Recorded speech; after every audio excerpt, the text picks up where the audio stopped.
Two know the truth, to speak the truth. આ peripheral વસ્તુ છે. હવે હવે હવે but to be in the truth is to be different. in truth. એટલે સત્ય પ્રતિષ્ઠાયા ક્રિયાફલાશ્રયત્વમ. Established in truth actions bear fruit. એવું બરાબર. માણસ પર્સનાલિટીમાં રહે છે એટલે જે બહારથી આવે છે તો એના લીધે એ હંમેશા અનહેપી જ રહેશે. પણ જ્યારે અને મેન છે એ ફિઝિકલ વર્લ્ડમાં રહે કાં સાયકોલોજીકલ વર્લ્ડમાં રહે. એટલે when he doesn't find happiness in space એટલે ફિઝિકલ વર્લ્ડ, તો એ ફ્યુચરમાં એક્સપેક્ટ કરે કે મને ફ્યુચરમાં ખુશી મળશે, કાલ મળશે, એટલે પ્રેઝન્ટ મોમેન્ટ ચૂકાઈ જાય. એમાં તપ વિશે આવ્યું હતું કે એફર્ટ્સ તમે એન્ડલેસલી વિધાઉટ ડિરેક્શન કંઈક કરતા હો, સ્પેસિફિક ડિરેક્શન, તો એ યુઝલેસ છે.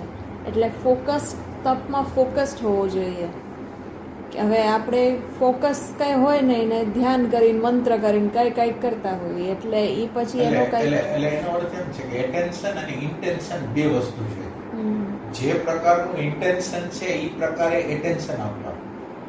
ઇન્ટેન્શન છે ઈરાદો છે, તમારે ક્યાં જવું છે, તો જે બાજુએ જવું છે એ બાજુ એનર્જી વાપરો. ઇન્ટેન્શન અને Attention. બે વસ્તુ. અત્યારે આપણે ઇન્ટેન્શન હોતું નથી, એટેન્શન હોય છે. એટલે ઇન્ટેન્શન હિપ્નોટિઝમ છે.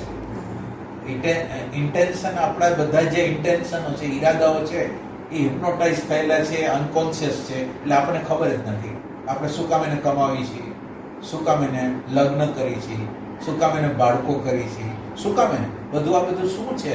રિલેશનો, સગા સંબંધીના રિલેશન શું છે, શેના માટે ખબર? બસ આ બધા કરે છે એમ કરું છું.